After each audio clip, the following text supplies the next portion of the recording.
I have a lot of self-control with that. Getting rid of the old habits, the old bad habits, old bad habits die hard, man, and but we can replace those with new positive habits.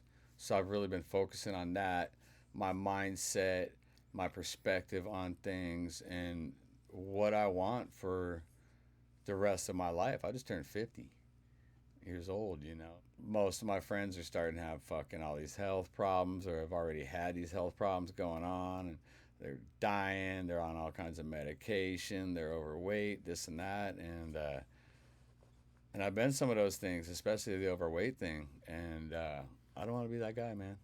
I just want to be as healthy as I can. Uh, I'm looking at the long run, got that long view of life going on, and just for so many reasons, it's important for me to be healthy. Once again, in this world we live in, we're all so busy. It's easy to go for the convenience. Oh yeah. And then the comfort food and shit, right? Uh, we just looking for happiness in food. Our taste buds want this yummy stuff all the time, uh, and I would say the majority of people don't sustain their weight loss, man. And their good habits. It's difficult to do. So for me, I had some wake up calls. It just was my time, dude. I was finally ready.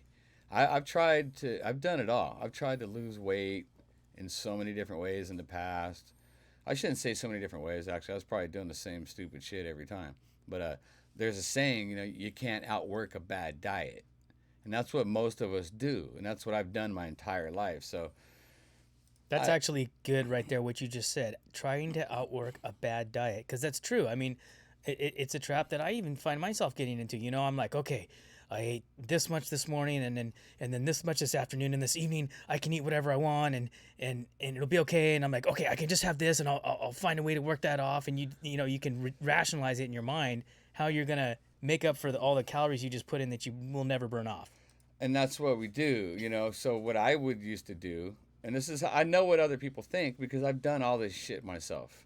So what I used to do was, let's say, and this was at any stage of my life, at any weight or whatever, but I was like, oh, I worked out for fucking 2 hours today at the gym. I lifted weights and I hit the treadmill or whatever, so I can have a pint of ice cream tonight after I eat this. I'm gonna have a healthy dinner, but I'm gonna have a pint of ice cream afterwards because I worked out. It's cool. It's okay. Right, But it's right there not. it is, right there. But it's not. And that's what we do. That's one of the things that we do. Or just in general, even if we think we make these big sacrifices and we think we're eating healthy, we're really not eating that healthy. We just don't really know what eating healthy is. And it doesn't have to mean you're eating some weird fucking soy funky food. It doesn't have to be some extravagant exotic stuff. Octopus tentacles and kimchi. It doesn't have to, and you don't have to eat like a rabbit, dude. There's all kinds of different forms that you can eat in a healthy manner, and even track your macros. You can be vegan, vegetarian, whatever. Right. Um, get in tune with your macronutrients, and let's just say even if you don't work out all the time, if you're applying that to your food intake, the macronutrients, tracking your macros, uh, you're gonna see lifelong changes as long as you stick to it. It's sustainable, and it's not a, it's only extra super gnarly if you're trying to lose a bunch of weight. It depends on what you're trying to do. You can track your macros on like an even kill daily maintenance just type. If you just want to stay where you're at, you don't want to gain weight, and maybe you just want to feel better and just be healthier. Well, I used to think that kind bars were healthy. I used to think that, like if you're trying to lose weight or something, a peanut butter apple is not all that good for you. And we would naturally think that that's a pretty healthy little thing, right? So outworking a bad diet, we all try to do that, dude. We think just because we work out, we can eat whatever we want, whenever we want. It doesn't work like that, and we wonder why we don't lose weight, why we don't see the results, and then people tend to think that they're gonna undo 30 years of bad habits in 30 fucking days, right? So they go hard. They think they're going hard for 30 fucking days. Maybe they don't have beer during the week, but they still drink a fucking case on the weekend. They make whatever little exceptions, little minor little ones that they think are these massive ones. And then after 30 days, if that, when they haven't lost 60 pounds, they give up because they get frustrated, and that's the common thing that happens to people that try to just diet and they don't have the long view, man. Okay, so I think you brought up a really good thing there, and that is it's starting with a very focused, disciplined strip down, right? Would that be a good way to describe it? Like a strip down that is focused and shows absolute discipline and no deviation. Numbers, yeah, You don't have okay, to give the okay, total numbers. Just give okay. us the generic formula. So for tracking my macros, I have X amount of protein, carbohydrates, and fat per day. X amount of grams of that stuff that I can have per day. So I use my Fitness Pal app, which Coach Warpath taught me how to use. And it helps. So I read the labels of the food, and I punch in the name of the food. And my fitness app breaks it down and says, okay, you can have this much of that particular food. Okay. And then you get the foods that you like or that you want to eat and whatever, and you figure out your numbers for the day and you come up with a few different meals. And then you pre-make those meals according to your numbers. You weigh up your food and shit, with the numbers that match according to your macros. And then you're supposed to break that down into 3 meals for the day. So let's just say I'm going to give you a hypothetical number that Coach Warpath said, hey, Eric, you want to lose 80 pounds. I came up with this number for you. You're going to eat, once again, this is a hypothetical number, 1,600 calories a day and no more. You're allowed this much protein, this much fat, and this much carbohydrates. That's what you got to work with. Well, for instance, let's say you have chicken one night. If you have that chicken, you might, chicken has fat in it. But let's say you're trying to meet your fat quota for the day, right? So maybe you have some avocado in the day as well. I eat a lot of avocado. Now, depending on how let's just say all of a sudden I want to have salmon that night instead of chicken. All of a sudden, there's a bunch of extra fat in that salmon. Right.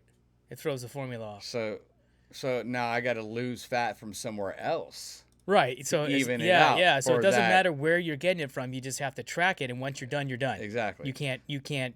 Oh well, but this meal has, like you said, the salmon. It's got a little bit of fat, and it's like no. You already capped out for your fat for the day. You can't eat the salmon. You have to eat something else. And the same goes with the carbs and the protein. So I'm allowed X amount of protein. And that number's there for a reason. He didn't just pull that number out of his ass. It's a scientifically manufactured number. Yeah, it's a proven ratio that has to do with your metabolism, your body weight, your weight loss gains or losses. Amount of muscle. Exercise, your age, everything, If you're like, hey, I want to lose some weight, but I only work out twice a week, then the numbers that he's going to give you are going to be different than the guy that says, hey, I want to work out, I work out 7 days a week, and I want to lose as much fat as possible. So your numbers are going to be different because the guy that's working 7 days a week, working out 7 days a week is burning more everything, right? Mm-hmm. Yep. So there's a number for everybody, though. So and actually, Skip Helen, he's become quite a hardcore nutritionist in the years. He used to be a Fathomeer, and he was a Major League Baseball player. But he was talking about how one of the biggest mistakes that a lot of athletes or people who are very athletic make is they're burning a lot of calories when they're in high calorie demand, high metabolism because they're constantly active all day. And when they stop, sometimes they forget to adjust their high calorie diets, and all of a sudden they start getting fat. They're like, well, why am I getting fat? I've always been fit and healthy my whole life. And it's like, well, you stop working out, your metabolism went down, you're not burning as many calories, and you're still eating a high calorie diet. That's the common pattern. That's what happens to men and women, especially in our American society. We grew up eating whatever the fuck we want because we're moving around all the time. We're athletic. We're playing sports. We're surfing all day, whatever it is. Okay. And then once we get a certain age, our metabolism starts slowing down. You start working more, going to school more, and exercising and moving less in general. And then not to mention if you just stop being athletic altogether. But then, or let's say maybe you get hurt. That's in my case. That's what happened. I was in great shape, and then once I got hurt real bad and spent basically years laid up, that's when it mattered the most that I should have been really on top of my nutrition game. But nah, Weaning down on the caloric intake. yeah, I was dusting pints of ice cream. Yeah, I went from being surfing basically 2 or 3 times a day and working fucking all the time to not doing shit for a long time. I mean, I was fucked up. But anyway, we don't want to go down that road. But that's when I really started putting on the weight, and that's for most people, I think. Is as they, let's say, after 25 and they head into their 30s, and life starts, their physical activity life starts slowing down, and they will start working more. We get into relationships, we get married, we have kids, we get the house, we got the bills, all the shit, right?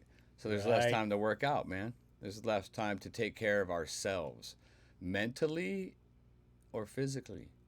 Yeah, absolutely true. And that's the rut that the majority of people fall into, including myself. And there's different hallways and avenues to take you down into that rut. But that's the rut, man. And so that's the path that you want to try your best not to fall into. Hey, man, those are good words. Dude, this was awesome, man. And very informative, very educational. I feel like I really learned a lot, and it helped me revisit a lot of what I kind of already knew, but I was like, wait, hold on a second. It's about a plan, it's about a commitment, it's about a strategy and a way of seeing your nutrition in your life. Well, it's a way of, dude, it's about so many things, and we all have our different perspectives, but, just health is wealth, right? And now the information is out there. It's so easy to get. When I was younger, when we were younger, the information was out there. You had to go to the library and get some books or whatever. People were tracking their macros. I don't even know how far that goes back, but like Arnold Schwarzenegger tracks his macros. That's what he was doing in his bodybuilding days. So the this has been going on for a long time. It's not some new thing. It's just kind of becoming more out there. I've been wanting to do it for a couple years. And with Coach Warpath's guidance, man, we're making it happen, dude. I'm seeing the success. I'm turning into the person that I'm supposed to be. And that's when people are like, dude, they're just not used to seeing me looking like this, but this is how I'm supposed to look, dude. Dude, give him another shout out so everyone knows Who? where to Coach Warpath? Yeah. Go on Instagram and look up my man, Warpath Fit, if you want to get your nutrition right. See, I already had a fucking savage mindset, so when I went to Warpath, because he'll help you work on your mindset too, and he'll teach you how to work out and train. But I went to him strictly for nutritional guidance. So, because, my mindset's already vicious, dude. It's just been set for a while. I've been on this mission. I've always been like, when I want something, I go after it relentlessly. And that's why I've achieved certain things in my life. It's the same formula, dude, for everything. It really is. But once I see a vision, I fucking go for it, dude. And relentlessly, once again, with flames coming out of my fucking nose and shit. So like, just the hunger, the thirst is unquenchable until I get what it is that I want. Nice words, man. Yeah, Hey, dude. Rob, that was awesome, man. Thanks for chatting with me again. Yeah, no worries, man. We'll get a part 2 or whatever. But once again, dude, there's so many reasons to stay healthy. But I had I had my particular motivations. I got massive spinal problems. I got a family. a wife and son that need me around. And, I've been on some bad paths in my life. So, anyway, a big part of it is doing it for my wife and my kid.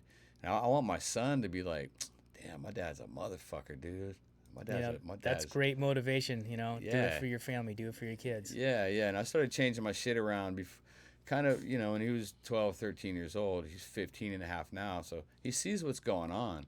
And he's seen me just change my life dramatically, man. And he doesn't know about all the bad habits I've had and all the shit that I've been involved in my life or whatever. But he's seen me fucking, go from a fucking bitch to a beast, dude. Nice. For sure, man. He's seen me at my worst, even though he might not comprehend what I was really going through. He can look at me and tell me and tell that I'm not living right. Something's wrong with my dad. Just being really out of shape. Hmm. That's as much as he knows, really. But he's watching me wolf down pizzas and pints of ice cream, and that wasn't the best example. So, when by the time he was a certain age, I started changing the examples that I was setting for him and the things that I would do around him. It's important, man. They're watching. Our kids are watching. So, Yeah, and you're so right. They pick up on things that we don't even realize they're picking up on. absolutely, man. They're watching what we're doing, and they're gonna mimic our actions, dude. And so what kind of examples are we setting for them, Yeah, right? absolutely. Yeah, I And couldn't have said it better myself, man. yeah, you want your kid to fucking come home and see you pounding fucking whiskey, straight whiskeys, and fucking pints of ice cream, or what is it you want your kid to see you doing, man? Fucking partying and living this fucking life, or do you want him to see you doing healthy things? Good words, man. Yeah.